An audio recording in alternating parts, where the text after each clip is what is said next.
Hi, this is Joseph from the Crystal Gemcast, and on this episode of Steven Reviewniverse, I'll be discussing the episode Rose's Room, and as always, beware of spoilers.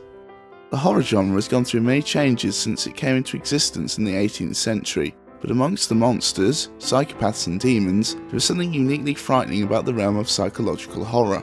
Rose's Room gives us that kind of experience, as Steven wants a safe place where he can do whatever he wants to do, but ends up in an existentialist nightmare when his mother's room turns out to be more than he can handle.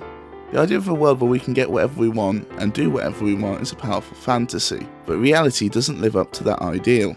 The titular room is powerful, but also has certain limits, such as not being able to provide food, and even the power it does have isn't really useful to Steven.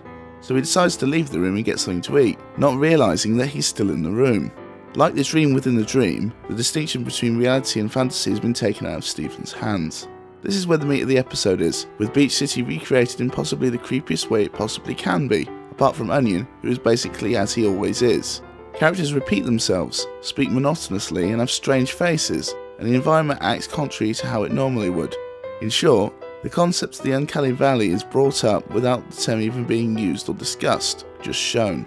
The room is not only being stretched beyond its limits, something Pearl says is impossible at the end of the episode, but Steven doesn't have the understanding to use the room properly, so he ends up with a Delmarvin version of Silent Hill.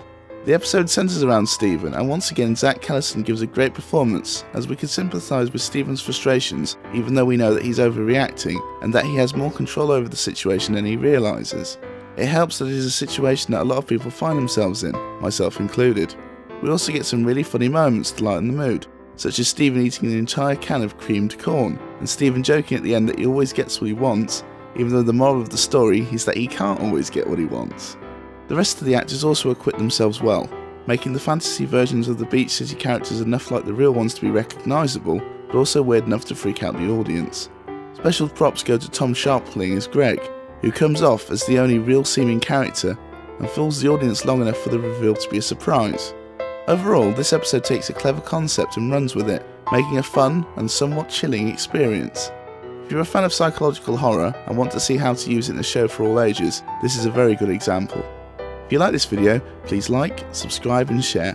Also please check out the Crystal Gemcast, our analytical podcast about Steven Universe at crystalgemcast.com. Have a good day and keep Beach City weird.